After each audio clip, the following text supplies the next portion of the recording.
Video game movies are a bit like my relationship with my father. They're terrible. But over the last couple of years, video game movies have made somewhat of a comeback. In the years of old, video game movies were always notoriously bad, with movies like 80s Mortal Kombat, Doom with The Rock, and Assassin's Creed. Oh, and don't forget about that dumb 80s Super Mario Bros. Movie. We don't even talk about that either. In 2019, video game movies saw a bit of a resurgence with Detective Pikachu. This wonderful video game adaptation was loosely based off of the game of the same name, and in my opinion this kicked off a new trend of amazing video game movies. So today on Certified Hood Classic, join me today as we take a look at the absolute top 5 best video game adaptations ever made. Starting with number 5.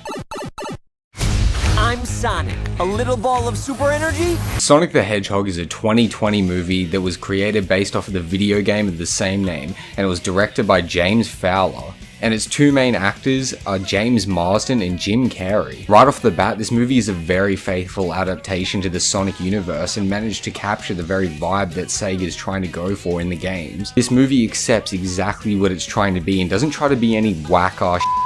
This just tries to be a straight up Sonic movie and doesn't care if the source material is very strange or if people get it. Due to the movie's faithfulness to recreate the game's content, it manages to strive and become a really great movie. The human actors didn't take away from the movie, and I actually really enjoyed it, and I thought that they brought it up, and usually human actors in a mainly CGI movie will end up dragging it down, but this movie manages to strike a good balance. It's funny and comedic and lighthearted, and James Marsden is the protagonist alongside Sonic himself. This movie starts off in Green Hill Zone and shows Sonic as a young child testing out his abilities. He lives with the Guardian known as Longclaw, who's protecting Sonic and watching over the young hedgehog. And at the start of this movie, we're taught how the rings work, and they're basically used as portals to other worlds. And at the start of this movie, Sonic and his Guardian are attacked by a tribe of echidnas, which are basically Knuckles' people. And from that point, Sonic is sent to the human world of Earth, where he runs into James Marsden character. And this is where the movie goes off and just becomes an absolute comedy.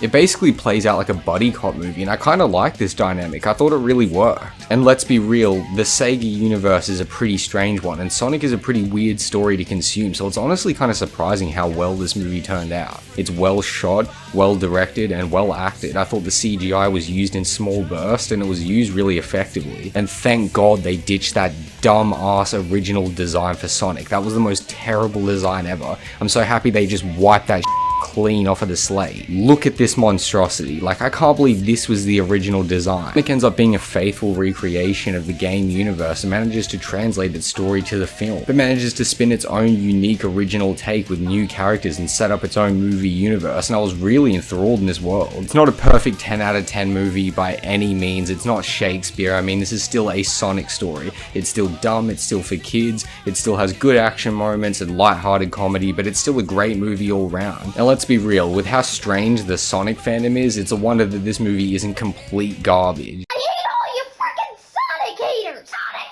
is not a bad franchise anymore! I never thought I'd say this, but the Sonic movie is a certified hood classic. Since this is a dual entry, I'm also going to talk about Sonic 2, which was another movie that I absolutely loved as well. I thought it built off of the first movie really well.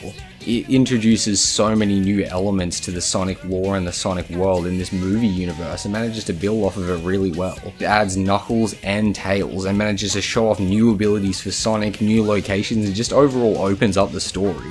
Its pacing was a little bit bogged down though. I'm just going to say it right off the bat. The human characters in this movie are so annoying. The movie kind of just boots the human characters out towards the start, but then they come in through little bursts throughout the movie, and it's just so annoying. At this point, I reckon they could have just ditched the humans and just made this a mostly Sonic-filled movie, and I wouldn't have minded, honestly. Jim Carrey is great in both of these movies, and his performance always steals the show. He's such a convincing Eggman. When he was first cast, I always used to think he looks nothing like Eggman. This movie has references to so many past Sonic games like Sonic Adventure 2 with the snowboarding scene where Sonic gets chased by Knuckles on snowboards. There's even stuff like Chaos Emeralds, and there's even a reference to Shadow the Hedgehog, who's teased for a sequel, making this a trilogy. Both of these movies were fun, comedic, light-hearted adventures that the whole family can enjoy, and they were actually a surprise. I think literally everyone on Earth thought that both of these Sonic movies were going to be total dog. I never thought I'd say this, but there isn't just one good Sonic movie, but there's two, and that is crazy. But let's keep this video game movie train going, and let's go on to the next entry at number 4.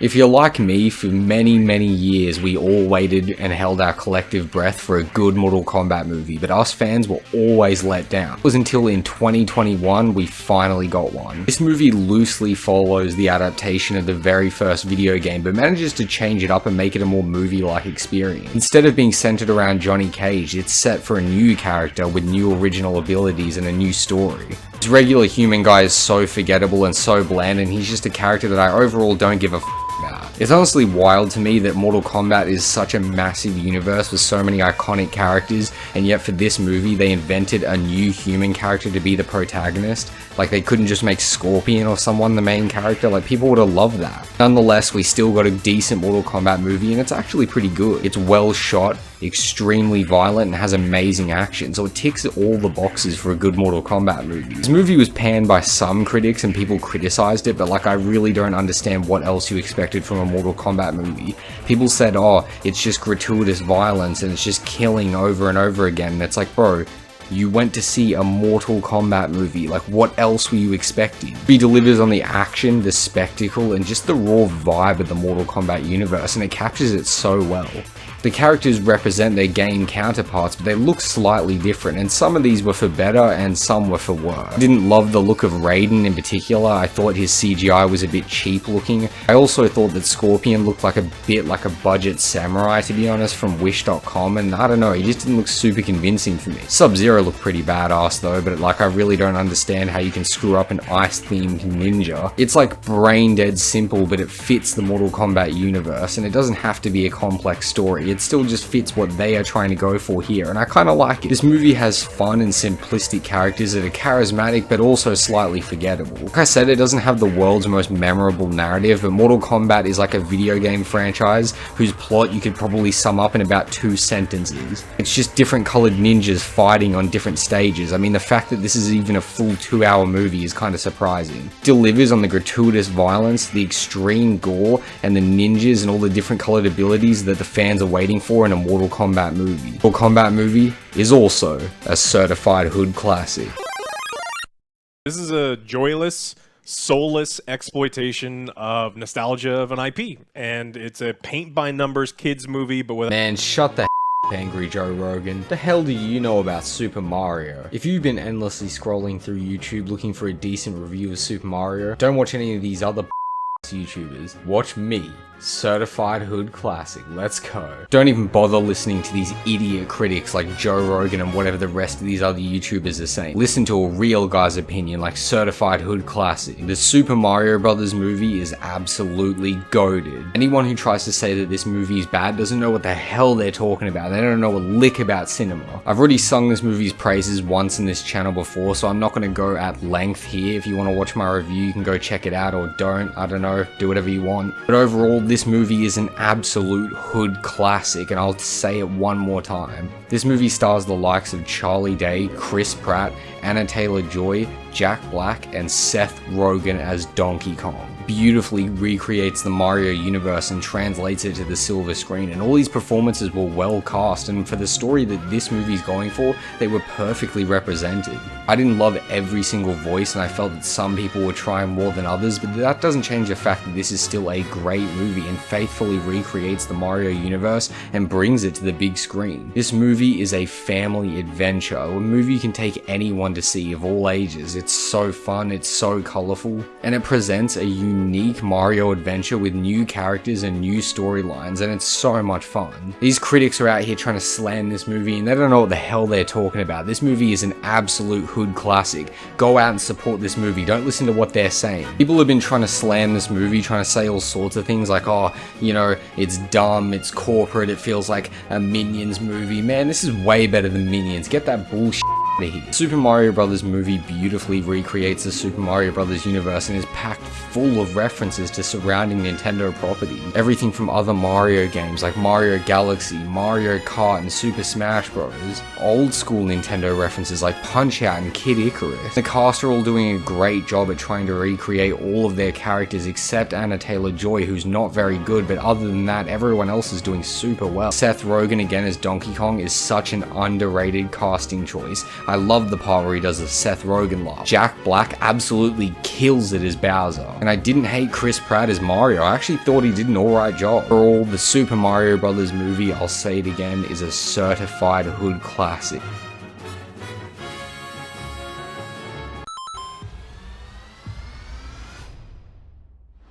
Coming in at number 2 is Adam Sandler's Pixels. Pac-Man's a bad guy? No, I'm just kidding. It's not Adam Sandler's Pixels. That's the shittest movie ever created. It's actually Final Fantasy VII Advent Children. This is a much lesser known video game movie adaptation, and a lot of people haven't heard of it. It's set after the events of the video game Final Fantasy VII, so it's actually technically breaking the rules of this list, but like, this is the worst YouTube channel there is, so it's not like this list really mattered anyway. Final Fantasy VII Advent Children is based off of the Japanese interpretation of Final Fantasy VII, not the remake version, so the characters don't actually speak English in it, and they all look like their versions from the original game, meaning that they do have some resemblance to the Square Enix new remake, but they're actually based off of the old versions, which is pretty. And the movie doesn't have a great color tone, but at the end of the day, the story's very intriguing and the CGI at the time was fantastic. Like any Final Fantasy story, it's pretty convoluted and it's hard to tell what the hell's going on, but it just has some cool anime sword guys swinging swords around and basically trying to kill one another, and action and just some weird plot. It's pretty wiggy, but I honestly enjoyed it. The movie is one of the most bizarre video game adaptations, but honestly, if you roll up a joint and watch this while laying back in bed, it is honestly the best experience ever. I'd honestly compare watching this late at night to watching like the History Channel at late at night. It starts to get pretty This is still a very underrated watch, and I really enjoyed this movie, so give it a try if you want to try something different and go outside of your comfort zone. This wacky anime sword movie is a certified hood classic. Let's go. The greatest video game movie adaptation of all time. Detective Pikachu is a 2019 adaptation of the 2016 video game of the same name. This movie was directed by Rob Letterman, who I've never even heard of. For me, this is where video game movies started to go upwards, and we started to see video game movies start to become better and grander. This is where they really started to hit a new peak.